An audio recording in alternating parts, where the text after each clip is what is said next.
네, 오늘 저에게 주신 하나님 말씀 미가서 6장 1절로 8절 말씀입니다. 미가서 6장 1절로 8절 말씀, 제가 한 절 여러분이 한 절 교독하시고 마지막 절을 합독하시겠습니다. 너희는 여호와의 말씀을 들을지어다. 너는 일어나서 산을 향하여 별로 나여 작은 산들이 내 목소리를 듣게 하라 하셨나니,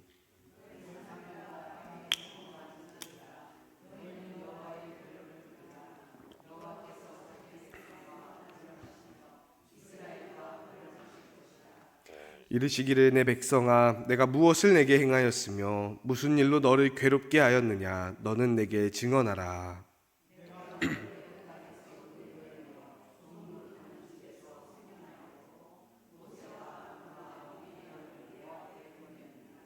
내 백성아, 너는 모압 왕 발락이 꾀한 것과 브올의 아들 발람이 그에게 대답한 것을 기억하며 시뜸에서부터 길갈까지의 일을 기억하라. 그리하면 나 여호와가 공의롭게 행한 일을 알리라 하실 것이니라.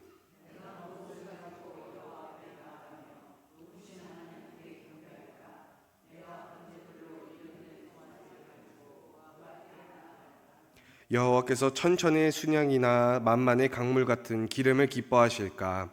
내 허물을 위하여 내 맏아들을, 내 영혼의 죄로 말미암아 내 몸의 열매를 드릴까? 사람아, 주께서 선한 것이 무엇임을 내게 보이셨나니, 여호와께서 내게 구하시는 것은 오직 정의를 행하며 인자를 사랑하며 온전하게 내 하나님과 함께 행하는 것이 아니냐. 아멘. 네, 저희가 지난주까지 이사야서에 대해서 알아보았다가 오늘은 예언자인 미가로 넘어오게 되었는데요. 오늘 함께 알아볼 이 미가라고 하는 예언자는요, 이사야하고 아주 동시대 같이 그 유다 왕국에서 활동했던 예언자입니다. 이사야와 미가 둘 다 요담, 아하스, 히스기야 이렇게 이어지는 왕들의 시대에 남유다에서 활동을 했었는데요.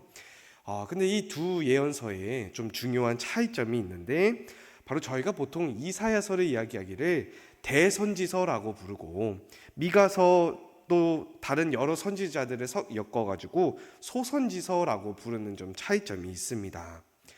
왜 그럴까요? 이사야가 더 영역이 세가지고 대선지자고, 여긴 조금 영역이 빨이 좀 적어가지고 소선지서라 이렇게 부르는 게 아니고요. 먼저는 텍스트, 이 글의 양이 다릅니다. 여러분도 아시다시피 이사야서는 막 66장까지 있는 아주 긴 글이고, 또 미가서는 딱 7장밖에 안 되는 짧은 글이라서 그런 것도 있는데, 먼저는요, 여러분 이 성경이 어떻게 저희가 발견을 했는지를 생각해 봤을 때, 옛날의 성경은요, 여러분, 그 오늘날의 책처럼 이렇게 한 장 한 장 넘기는 책이 아니고요, 아주 기다란 양피지를 길게 늘여가지고 만드는 두루마리로 형태로 된 스크롤이라고도 하는데, 두루마리 형태로 된 그런 책이었습니다. 그러다 보니까 이 한 권 한 권 만들 때마다 신중하게 만들어야 되는데, 또 옮기기도 되게 불편하고, 그냥 하나의 큰 덩어리로 이렇게 있으면은 그게 더 난데, 만약 이게 다 소분되어 가지고 짧게 있으면은 잃어버릴 확률도 높아서 그런 건지, 앞에 말씀드렸던 이사야, 또 예레미야, 에스겔, 다니엘서 같은 대선지서라고 불리는 책들은요, 다 한 권의 두루마리로 되어 있는 것이고, 나머지 이 12명의 선지자들, 호세아, 요엘, 아모스, 오바댜, 요나미가, 나훔, 하박국, 스바냐, 학개, 스가랴, 말라기까지 이 12명의 선지자들에 대한 것은 좀 작은, 그래도 글이 좀 적으니까 하나로 묶어서 우리가 책으로 펴내자라고 했던 것 같아요. 그래서 소선지서라고 하는 것은요, 그 12명의 선지자들을 묶어서 한 권의 책으로 되어 있는데, 오늘날에는 이것을 저희가 한 권이었던 것을 다시 나눠서 우리가 12권으로 나누자 해가지고 오늘날에는 각각의 선지자들의 이름으로 된 책으로 부릅니다. 그래서 오늘 함께 알아볼 이 미가 선지자는 어떤 말씀을 전했던 예언자였을까요? 아니면 대체 이 미가가 대체 누구일까를 먼저 알아보고자 하는데, 1장 1절 말씀을 보시면요, 네, 유다의 왕들 요담과 아하스와 히스기야 시대에 모레셋 사람이었던 미가에게 하나님의 말씀이 임했다라고 이야기하면서 미가서가 시작을 하는데, 여러분 사실 이 미가서 1장 1절이 저희가 미가에 대해서 알 수 있는 전부입니다. 요담과 아하스와 히스기야 시대, 그러니까 이사야와 동시대에 활동했던 예언가인데 모레셋 사람이다라고 하는 것이 저희가 알고 있는 전부인데요. 이 모레셋이라고 하는 것은 예루살렘에서 남서쪽으로 한 35km쯤 멀리 떨어져 있는 곳인데, 이곳의 특징은 농촌이었던 것입니다. 여러분, 저희가 이사야를 생각해 봤을 때 이사야는요, 나름 도시에서 나고 자란 사람이고, 또 예루살렘에서 주로 활동했던 사람이고, 또 왕이 직접 이 이사야를 찾아가 가지고 야, 하나님의 말씀 좀 물어봐라, 히스기야가 그렇게 명령하기도 할 정도로 이 왕권과 좀 친숙했던 도시 사람이었던 거에 반면에 미가는요, 가난한 농촌에서 태어나고 자랐던 사람입니다. 그래서 지난주까지 저희가 봤던 이사야의 말씀들에서는요, 주로 왕들의 얘기가 나왔어요.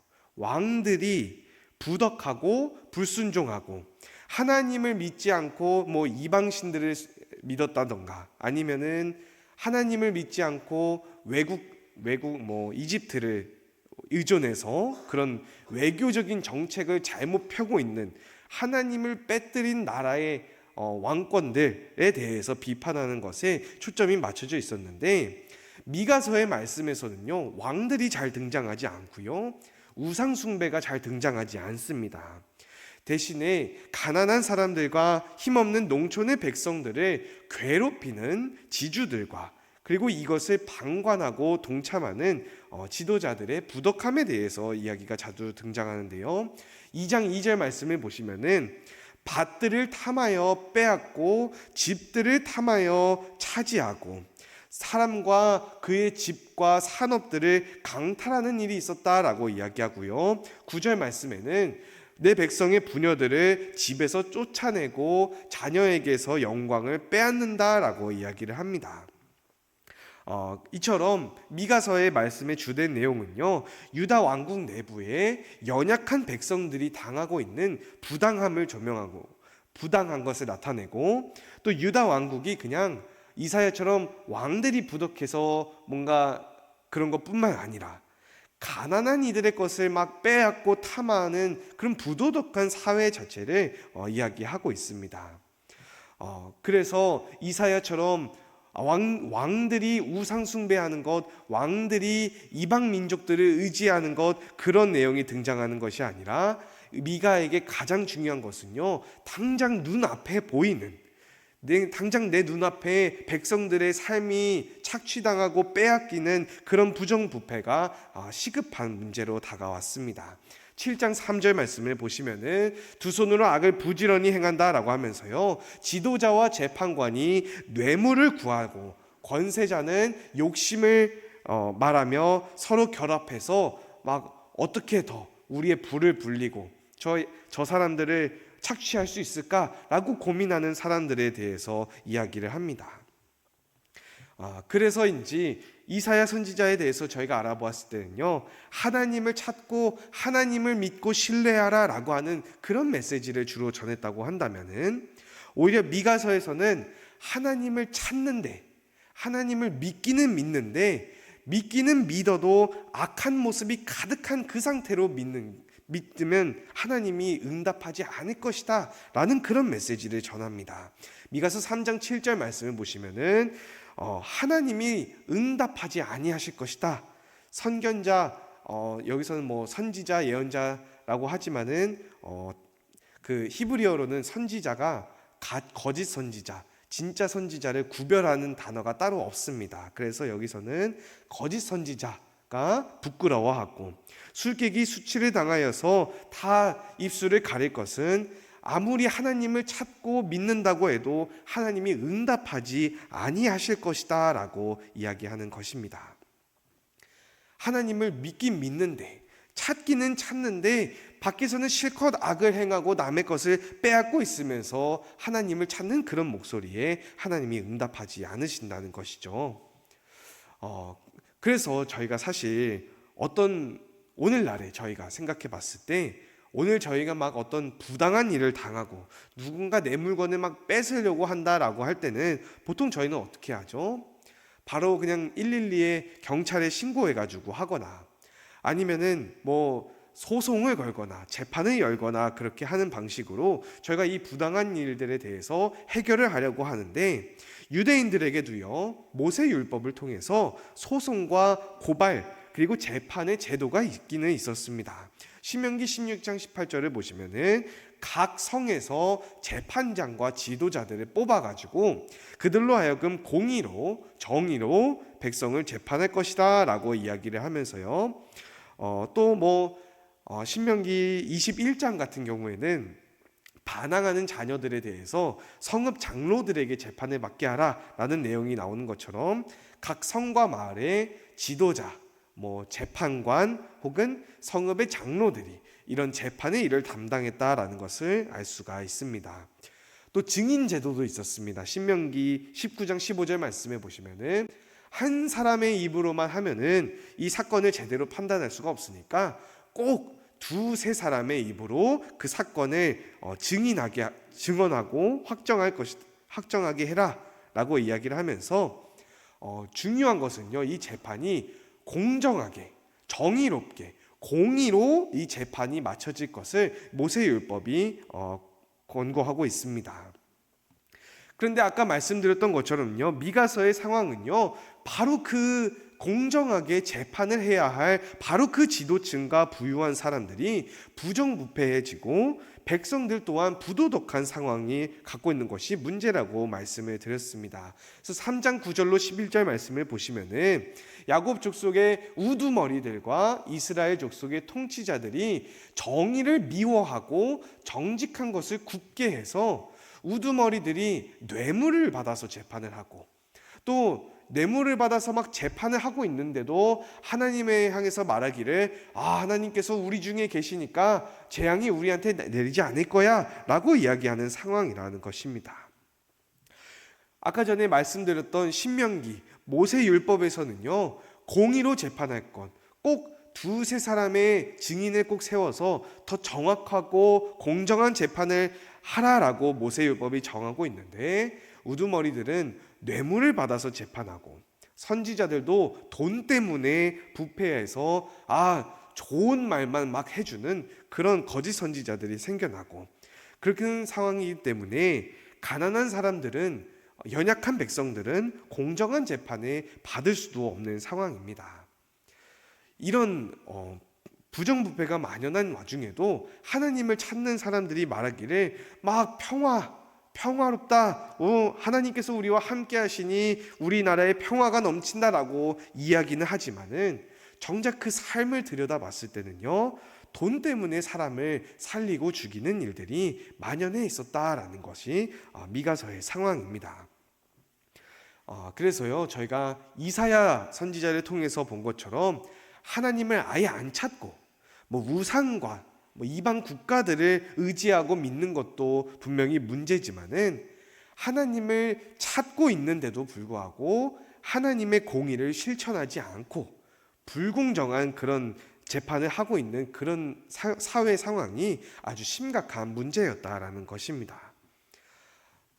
그래서 이러한 상황에서 그런 가난한 농촌 출신인 미가 선지자와 또 이런 부정부패로 인해서 큰 피해를 입은 백성들은 누구한테 재판을 의뢰해야 될까요? 역설적이게도 하나님을 잘못 찾고 있던 그런 백성들 가운데서도 오히려 그 사람들이 재판관으로서 찾아야 할 분이야말로 바로 하나님이 되시는데요. 오늘 본문 말씀 1절에 보시면은, 너희는 여호와의 말씀을 들을지어다 너는 일어나서 산을 향하여 변론하라 라고 이렇게 말씀하시는데, 여기서 너는 일어나서 라고 할 때 이 너는요, 미가를 뜻하고요. 그래서 하나님께서 말씀하시기를 미가에게 너가 일어나서 산을 향해서 변론하라라고 말씀하시는데, 이 변론이라고 하는 단어도요, 히브리어로는 리브라고 하는 단어로서 법정 용어입니다. 법정 용어로 변론, 변호, 고소, 고발, 소송 내용을 밝히다라고 하는 뜻을 가지고 있는데요. 그래서 이 1절 말씀을 다시 이야기해 보면은, 미가야 너는 일어나서 산을 향하여서 이 유다 백성들의 죄를 낱낱이 고해라, 고발해라 라고 하는 그러한 뜻을 가지고 있습니다. 그러면은 이 고발을 하게 되면 무슨 일이 일어날까요? 오늘날의 그 법정을 저희가 생각해 볼 때도 어떤 사람이 뭔가 잘못을 했을 때, 잘못을 해서 이것을 고발했을 때는 형사소송이 열리는데, 이 형사소송은요, 피해자가 직접 막 재판에 다 나가가지고 막 고발할 내용들을 이렇게 이야기하지 않습니다. 오히려 피해자를 대신해서 검사가 이 가해자의 죄를 재판장에게 고하면은 재판장이 재판을 내리는 그런 구조로 되어 있는데, 이 미가서에서 등장하는 이 재판, 이 하나님의 법정에서의 검사는 대체 누구일까요? 2절 말씀을 보시면은, 너희는 여호와의 변론을 들으라. 여호와께서 자기 백성과 변론하시며 이스라엘과 변론하실 것이라 라고 말씀하십니다. 아까 말씀드린 것처럼 변론이라고 하는 것이 변호하다라는 뜻도 있지만은 소송 내용을 밝히다, 고발하는 내용, 고발하다라고 하는 뜻을 가지고 있다고 말씀드렸는데요. 하나님께서 직접 소송 내용을 밝혀서 낱낱이 너를 고발하겠다라고 말씀하십니다. 그러니까 하나님께서 이스라엘에 고발하시는 검사 또한 직접 되시겠다고 말씀하고 계시는 겁니다. 그리고 이후에 3절로 5절 말씀을 보시면은, 하나님께서 검사이자 재판관으로서 백성들에게 너 어디 한번 내가 하고 싶은 말 해봐라, 변호할 수 있을 만한 말이 있으면은 한번 증언해봐라 라고 말씀을 하시는데요. 내가 대체 하나님께서 내가 이 백성들에게 내가 어떻게 해왔는데, 내가 너를 괴롭게 하려고 한 것이 아니라 이집트에서 노예 생활하던 너희들을 구하려고 모세를 보냈고, 또 민수기 22장에서 24장에 등장하는 발락과 발람의 이야기를 말씀하시면서, 이 모압 왕 발락이 이스라엘 백성들이 자기 땅에 들어오니까 고명한 선지자였던 발람을 불러가지고 저 백성들을 좀 저주해 달라라고 막 재물도 바치면서 저 백성들을 저주해 달라라고 했는데, 오히려 이 발람이 저주하기는커녕 축복했던 일이 그때 민수기에 등장합니다. 그래서 너희들의 역사를 한번 돌아봐라 라고 하나님께서 말씀하시면서, 내가 너희들을 구원해 주려면 구원해 줬지, 축복해 주려면 축복해 줬지, 저주를 막으려면 막아줬지, 대체 너희는 내가 뭘 했길래 악한 삶을 계속해서 살고 있는 것이냐, 어디 변호할 만한 이 말이 있으면 변호해봐라, 변명해봐라 라고 하는 말씀이 이 3절로 5절 말씀의 내용입니다. 그러면은 기회를 주셨으니까 백성들이 변호를 해야 되겠죠. 그래서 유다 백성들이 할 만한 말이 무엇인고 하니 6절로 7절 말씀에, 내가 무엇을 가지고 하나님 앞에 나아가서 하나님께 경배해야 할까 라고 이야기하면서요, 하나님께 번제를 드리는 것, 하나님께 어떻게 예배해야 할지에 대해서 이야기하고 있습니다. 내가 송아지를 가져다가 하나님께 바칠까? 아니면은 천천의 순양과 만만의 기름을 바쳐야 하나님이 기뻐하실까? 아니면 아하스 왕이 했던 것처럼 내 아들을 바칠까? 자녀들을 바치면 하나님이 기뻐하실까? 라고 하면서, 물론 그 뒷내용에 자녀를 바친다는 내용은 가증한 이방의 것이지만, 어떤 부도덕한 상황과 부정부패가 가득한 이 사회 상황에서 하나님께서 벌을 주신다고 하는데, 내가 그럼 예배를 어떻게 드려야 되지? 라고 하면서 예배를 어떻게 드려야 하나님께서 기뻐하실까? 라고 변호하고 있습니다. 과연 하나님께서 어떻게 해야 기뻐하실까요? 정말 천천의 순양과 만만의 강물 같은 기름을 바치는 것, 하나님께 더 좋은 예배를 드리기 위해서 고민하는 것을 하나님이 기뻐하실까요? 저희 8절 본문 말씀 8절 말씀을 저희 한 목소리로 한번 함께 읽겠습니다. 시작. 사람아 주께서 선한 것이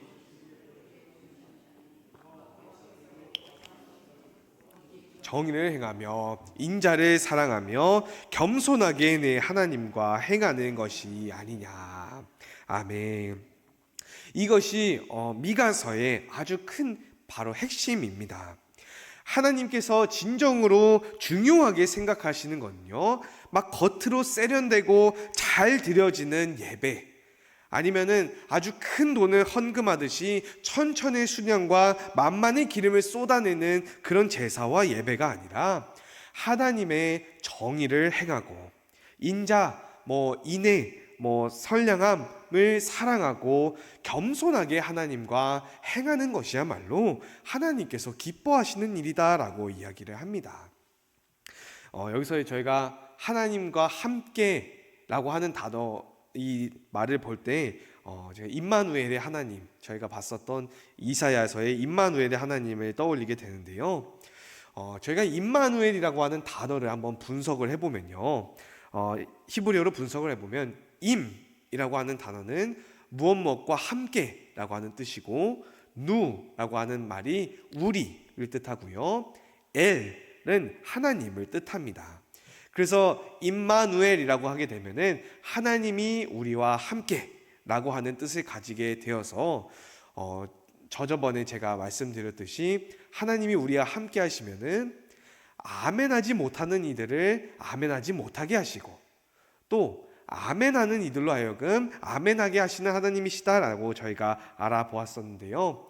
그래서 하나님이 우리와 함께 하실 때 필요한 것은 믿음, 하나님에 대한 믿음과 확신이었다고 저희가 배웠습니다.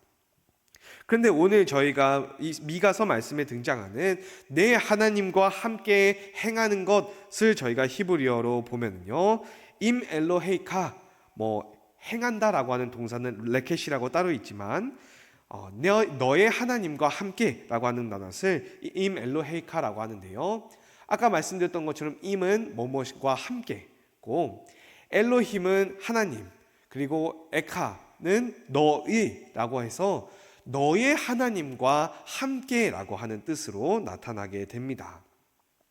그래서 이 임마누엘과 임 엘로헤이카가 저희가 이렇게 딱 놓고 보면은요, 임마누엘을 이야기할 때는 하나님이 주체가 되어서 하나님께서 우리와 함께 하시는 것을 나타낸다고 하면은 임 엘로헤이카는요, 저희가 하나님과 함께 하는 것을 나타내게 됩니다.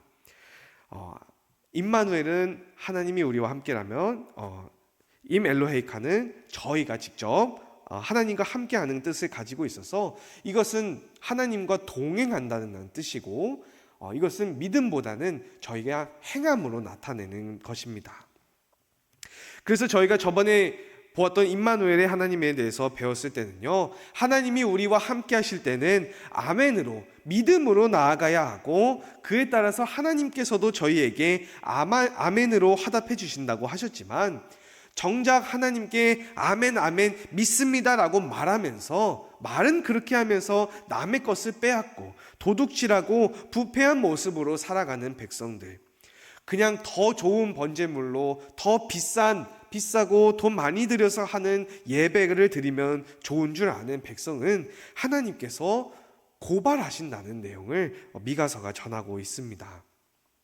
도리어 이 미가서에 나타나는 부패한 백성들에게 필요한 것은요, 하나님이 우리와 함께 하시는 것뿐만 아니라 저희가 너의 하나님과 함께 행하는 것이 아니냐, 저희가 직접 하나님과 동행하고 행하는 것, 정의를 행하고 인자를 사랑하고 하나님의 사랑을 펼치고자 나아가는 것이 필요하다라는 말씀입니다.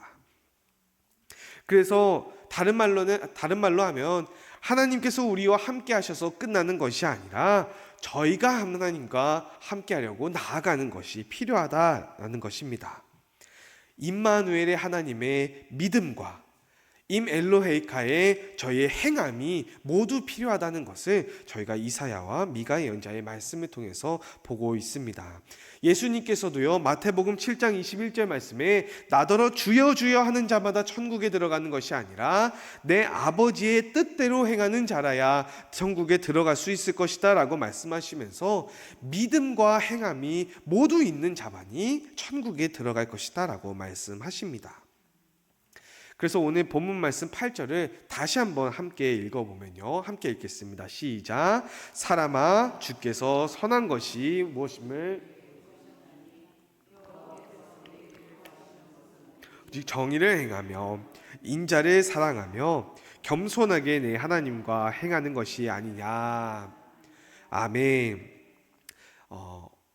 이 미가 예언자가 말하는 행함 가운데 그럼 어떻게 행해야 할까라고 하는 것을 여기서 정의를 행하고 인자를 사랑하고 겸손하게 하나님과 동행하는 것을 이야기하는데요. 여러분, 저희가 지금 있는 이 예배당 이름이 무엇이죠? 예, 헤세드. 맞아요. 저희가 지금 있는 곳이 헤세드 채플입니다. 근데 여기서 인자를 사랑하며 라고 할 때 바로 이 인자라고 하는 단어가요, 히브리어로 바로 헤세드라고 하는 단어인데요. 이 헤세드는 다양한 뜻을 가지고 있습니다. 충성된 사랑, 아니면 책임감, 신실함, 경건함, 은혜, 자비, 인애, 인자 등등 성경에서 이야기하는 중요한 가치들이 이 헤세드라고 하는 단어에 담겨 있는데요. 그런데 이 헤세드가 과연 이 헤세드 채플 안에서만 존재하는 것일까요? 이 예배당에 와서 하나님을 사랑하고 하나님의 은혜를 찬양하고 예배하고 기도하는 것이 전부가 아니라 오늘 본문 말씀에서 본 것처럼 제사를 열심히 드리는 것만이 선한 것이 아니고요, 하나님과 동행하는 삶이 선한 것이라고 하는 미가서의 말씀처럼 헤세드를 사랑하라 라고 하는 것은요, 저희가 오늘 이 헤세드 채플에서 이렇게 예배를 함께 드리는 것과 같이 교회 밖에서도 헤세드를 사랑하는 것이 끊어지지 않는 것이 하나님이 기뻐하시는 일이다라는 것입니다. 예수님께서도요, 사마리아 우물가에서 만난 여인이 예배를 예루살렘에서 드려야 되는 거 아니에요? 라고 하는 질문에 이렇게 대답하시는데요, 아버지께 참되게 예배하는 자들은 영과 진리로 예배할 때가 오나니 라고 하시면서 하나님은 영이시니 예배하는 자가 영과 진리로 예배할지니라 라고 말씀하십니다. 예루살렘에서 예배하는 것이 중요한 게 아니라, 아니면 사마리아 거기 근처에 있는 그리심 산에서 예배를 드리는 것이 중요한 게 아니라, 아니면 미가서에 등장한 것처럼 비싸고 좋은 번제물 천천의 순양과 만만의 기름을 드리는 것이 중요한 게 아니고요, 정의를 행하고 헤세드를 사랑하고 겸손하게 하나님과 날마다 동행하는 것, 즉 삶에서 날마다 드려지는 영과 진리의 예배가 진짜 하나님께서 기쁘게 받으시는 예배다라는 것입니다. 그래서 오늘 저희가 이 헤세드 채플에서 드리는 이 예배를 마친다고 해서요, 저희의 예배가 끝나는 것이 아닙니다. 도리어 예배는요, 이 자리에 나아가서도 또한 삶의 자리에 나아가서 진정으로 헤세드를 사랑하는 예배를 드리는 것이 시작되는 것입니다. 그래서 저희가 이 헤세드를 사랑하는 것, 인애를 사랑하고 인자를 사랑하고 정의를 실천하고 하나님과 동행하는 것을 교회 안에서나 밖에서나 날마다 믿음과 행함으로 나아갈 때에 그것이 진짜 믿음의 역사, 믿음의 일함을 능력으로 하나님께서 이루시는 길입니다.